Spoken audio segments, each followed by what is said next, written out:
Okay, so now let's take a look. We're going to start with 11. Solve x squared minus 14x plus 36 by completing the square. So this one's really easy, remember? We just have to, oh, I forgot to put equals 0 over here in the question. Anyhow, all we have to do is we have to leave the number by itself. So put x squared minus 14x, leave some space, and then the 36 has to be on the other side. So we'll put it over here. Then remember what we had to do? We had to complete this square. So we divide the negative 14 by 2, which give us negative 7. Okay, so negative 14 divided by 2 is negative 7. But then we square it, which gives us 49. So basically we're going to add 49 here and also over there to complete the square. That's going to end up giving us x minus 7 squared on this side, right? Let me erase this part so you don't get confused. And in order for you to go from here to here, you just have to do the big X, okay? But the quick method, the cheating method, was to just divide the negative 14 by 2 and you'll get this one. Anyway, on this side, when you add the two numbers, negative 36 plus 49 is going to be 13. In order for you to undo the square, you have to find the square root. And when you do that, both the positive and the negative pops up, right? So you'll get x minus 7 equals positive and negative square root of 13. Go ahead and add 7 to both sides. And you will get x equals 7 plus minus square root of 13. Now, if for whatever reason you get a negative number over here, then you should know to bring the I outside, okay? So that's the only thing. It's a very easy question. Just have to remember what number do you have to add here. You gotta divide the b by 2 and then square it, okay? Next question, another very easy one. Use the description to write each quadratic function in vertex form. So you have to first understand what vertex form is, right? So you know that's your vertex form. A times x minus h squared plus k squared. And that would be your vertex form. I just wanted to go ahead and highlight that for you so you know what that is. And now it tells you how your vertex form is supposed to look like. You're supposed to move that f of x is equal to x squared. So our parent graph is x squared, right? It's reflected across the x-axis, so that means we know that our a has to be negative, right? So let's just go ahead and put that down. And in the end, it has to be gx, so our equation is going to look like g of x is equal to, and then a is negative. And it didn't say anything about a vertical stretch, so there's no number, just a negative 1 for the a. And then x translated 3 units down. It didn't say whether it's going to go up or down, so there's no h, pretty much, right? So put the squared, and for the k, it said it went down. Oh shoot, I made a mistake here. There's no k squared. So if you want to go 3 units down, you gotta put minus 3, okay? So just remember, k goes up or down, okay? Up if it's positive, down if it's negative. The h, okay, you go right or left, okay?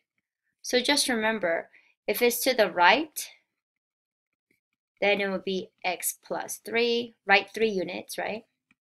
If it's to the left, it will be, my bad, another mistake.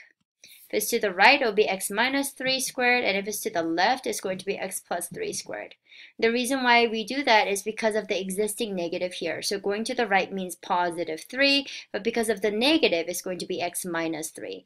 If we're going to the left, it's going to be negative 3, but because of another negative, negative times a negative is positive, so you'll end up with x plus 3. Don't get confused with that one. Number 13 is another very easy one. So we have to find, the lowest common multiple. So you write 2 and 1 for the x's, and then 1 and 3 for the y. Where did I get those numbers? Right here.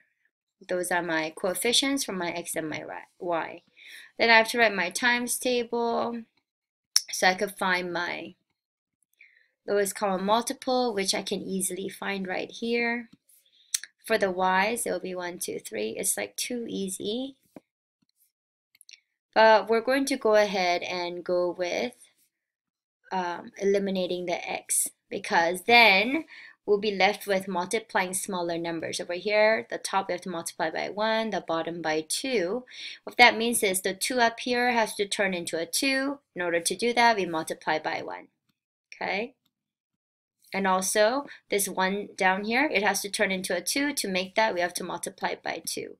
Because these symbols are the same, we got to multiply one of them by a negative, so I'm going to choose the bottom one. We're just not using this at all. Alright, so I multiply the top equation by 1, which is going to be the same. 2x plus y equals 1. I multiply the bottom, all of them, by negative 2, and I get negative 2x, negative 6y, negative 16. I add top and bottom, I get negative 5y equals negative 15.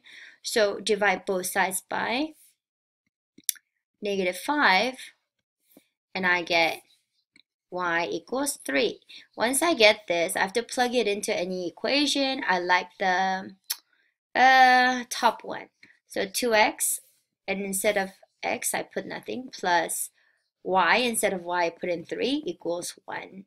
So then we have to subtract 3 from both sides, right? So there you go, 2x equals negative 2, divide both sides by 2, x equals negative 1. Don't forget to write your answer in parentheses like this, negative 1, comma 3. Okay, we only have 8 questions on Monday, okay? So question number 14, you gotta actually graph this. So let's go ahead and do that. I'm going to put my little tickers.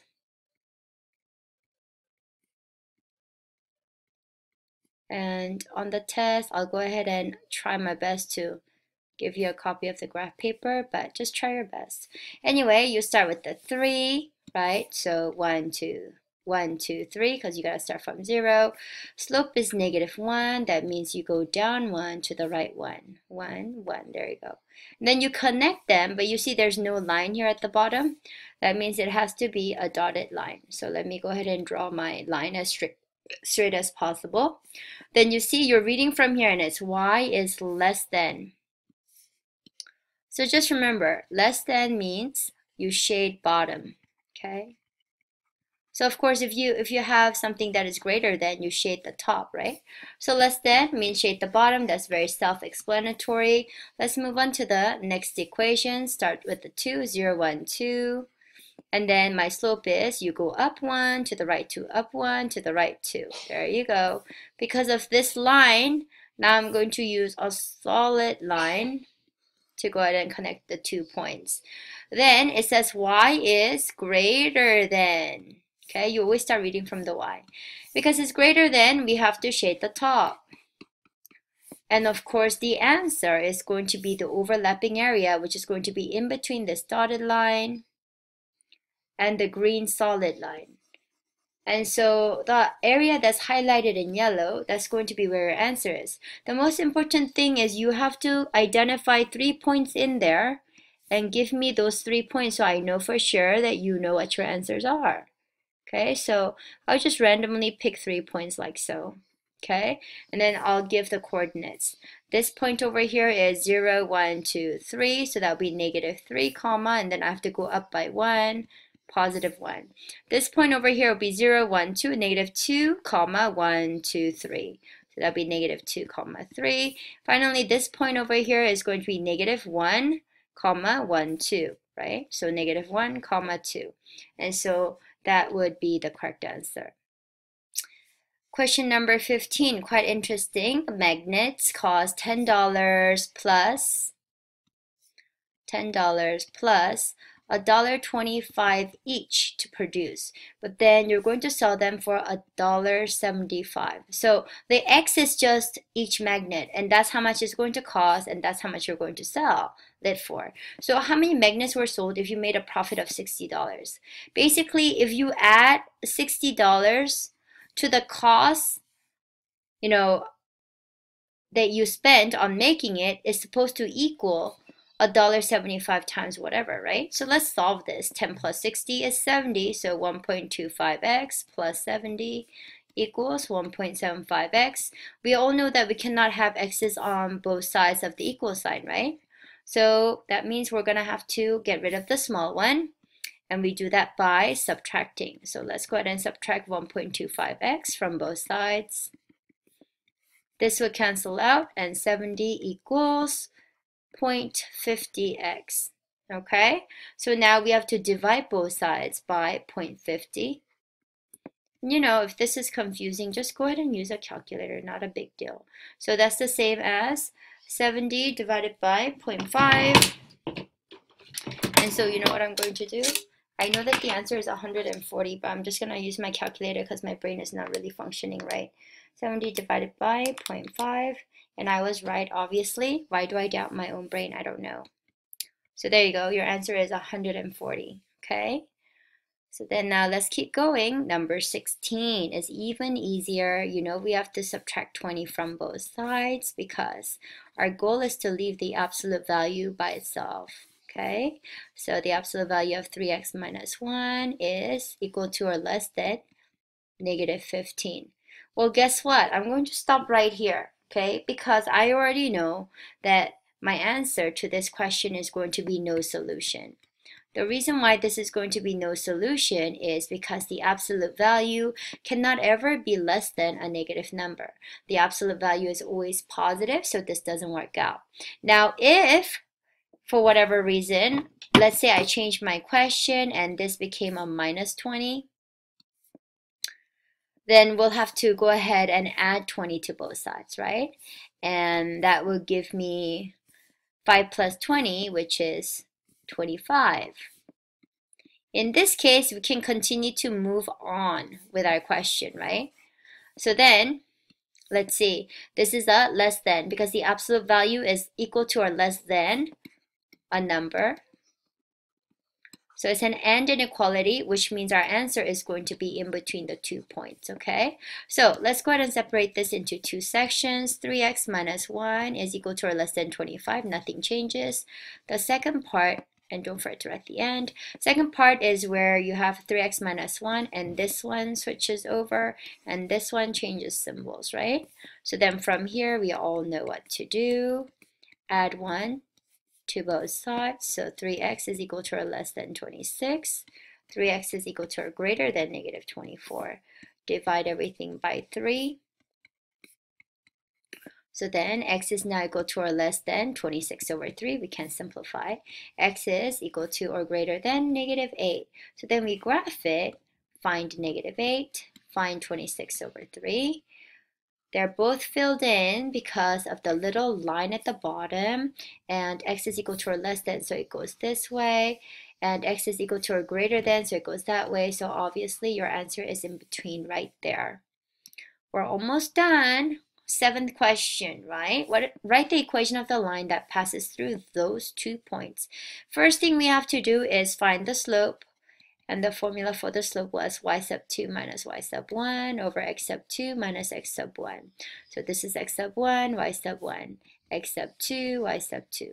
So just plug in the numbers. 10 minus 4 over 6 minus 1, which is 6 over 5. So that's our slope.